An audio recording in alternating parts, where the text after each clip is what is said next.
It was a routine flight from New York to Los Angeles.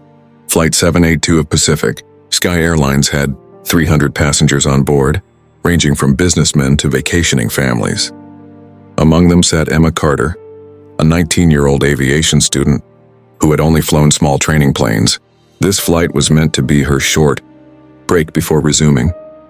Her flight school in Arizona, she had no idea this journey would test every ounce of her courage.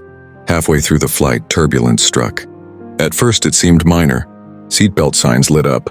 Flight attendants moved swiftly, calming nervous passengers. But then something unusual happened. The plane dipped suddenly. Gasps echoed through the cabin. Moments later, a voice crackled through the speakers. "Is there a pilot on board? Our captain has collapsed." Panic erupted.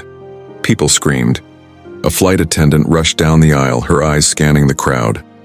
Emma stood up. "I'm a student pilot," she said hesitantly. The crew pulled her into the cockpit. Inside, both the captain and co-pilot were slumped over, unconscious. The cockpit was a chaos of blinking lights and alarms. Emma's hands trembled as she slid into the pilot's seat. She quickly assessed the situation. She recognized the Boeing 737 controls from her simulators, but flying a real one with lives at stake was beyond terrifying.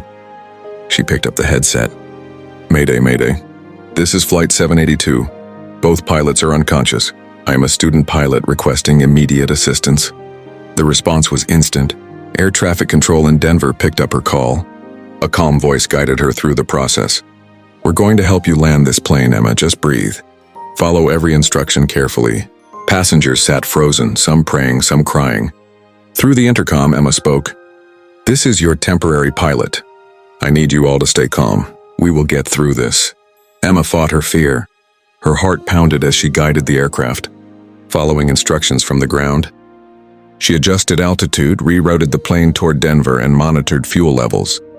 With each passing minute, her confidence grew. The cabin, once filled with panic, was now silent. All eyes were on her as the runway came into view. The final test began. Crosswinds battered the plane and alarms beeped urgently. Emma tightened her grip.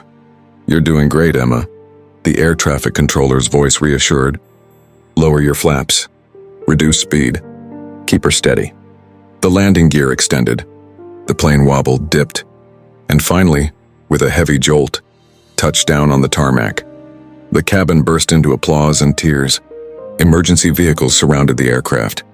Emma sat frozen for a moment, overwhelmed, then finally let out a breath she didn't know she was holding. News of her heroic act spread like wildfire. Media outlets dubbed her the teen pilot who saved 300 lives. Experts praised her composure and quick thinking. But Emma remained humble. "I just did what I had to do," she said in every interview. "I couldn't let those people down." Today, Emma is a certified commercial pilot, flying for major airlines. Her story is taught in flight schools as an example of courage under pressure.